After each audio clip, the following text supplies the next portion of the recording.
你别笑。 अस्सलाम वालेकुम बाबा जी। वालेकुम सलाम। बाबा जी ये छोटा भाई है ये चोरियां करता है, इन्हें को दम करो ये चोरियां ना करे। बेटा बैठ जाए आप। जी शुक्रिया। यमन कतीता दस मेरा पुत्र तू इंज क्यों कीता? बाबा जी उन्हें चोरियां तो नहीं करेगा? हुण नहीं करेगा। ले जाइए ले जाओ।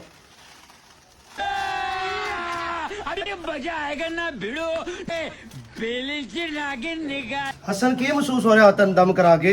यार महसूस है हो रहा है। एक ते बाबे की जुत्ती वड्डी है ते मोबाइल किवें खोलेगा बाबे दा? ओए तू बाबे दी जुत्ती ते मोबाइल चला आया है? शर्म नहीं चलाती?